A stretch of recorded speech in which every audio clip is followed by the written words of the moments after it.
સોલંકી। આજે બનાવશું આપણે મેથીના ગોટા। તો એના માટે આપણે 1 કપ મેથી લીધી છે અને 1 કપ ધાણા લીધા છે, 2 કપ ચણાનો લોટ લીધો છે, આપણે જે પેકિંગમાં આવે એ જ લીધો છે, અડધી ચમચી ખાવાનો સોડા લીધો છે, 1 ચમચી વરિયાળી લીધી છે, આદુનો ખાંગડો લીધો છે અને સૂકા ધાણા લીધા છે, 1 ચમચી અજમા લીધા છે, 10 થી 12 તીખા લીધા છે, 1 લીંબુ લીધું છે કાપીને, 1 ચમચી મીઠું લીધું છે, 3 થી 4 મરચાં લીધા છે કાપીને। તેલ લેશું અને પાણી તો બનાવવાની શરૂઆત કરશું। તો આપણે બનાવવાની શરૂઆત કરશું તો આપણે પહેલા મસાલો બનાવી લઈશું। આ આદુ નાખશું, 2 મરચાં નાખશું,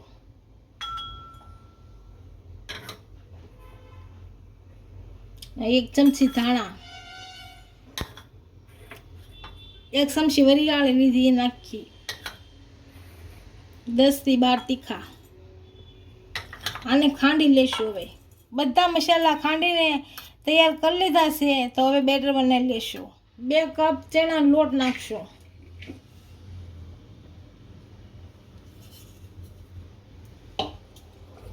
આ 1 કપ ધાણા નાખશું,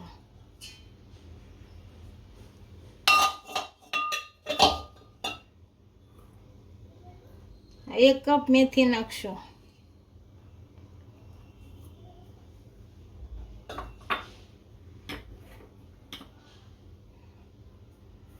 1 ચમચી અજમા નાખશું।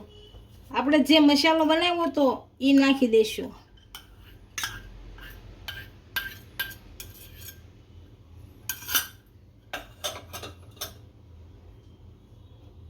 મીઠું નાખશું, હવે થોડુંક નાખશું માપસરનું।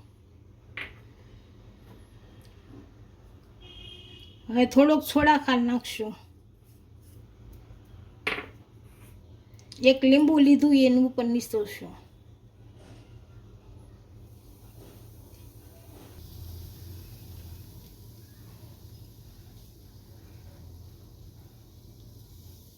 આપણે બેટર બનાવી એ પહેલા તેલ ગરમ કરવા મૂકી દઈશું।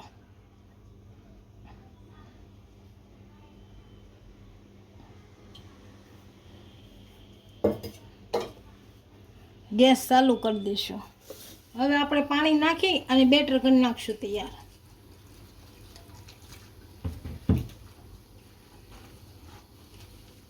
આપણું બેટર તૈયાર થઈ ગયું છે। આ રીતનું ઢીલું રાખવાનું છે બેટર। આપણું તેલ ગરમ થઈ ગયું છે। આમાં થોડું તેલ લઈને અને આમાં તેલ થોડુંક નાખશું।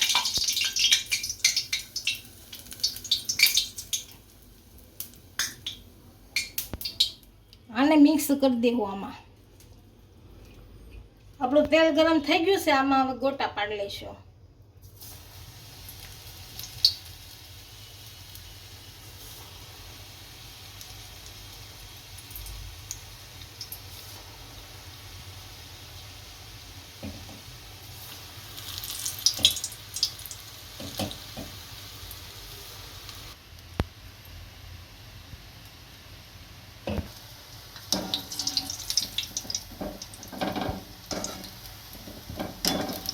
આપણા ગોટા સારી રીતે તળાઈ ગયા છે અને કાઢી લઈશું। હવે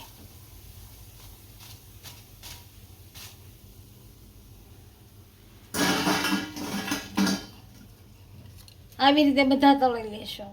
આપણા મેથીના ગોટા તૈયાર થઈ ગયા છે। એક ડીશમાં સર્વ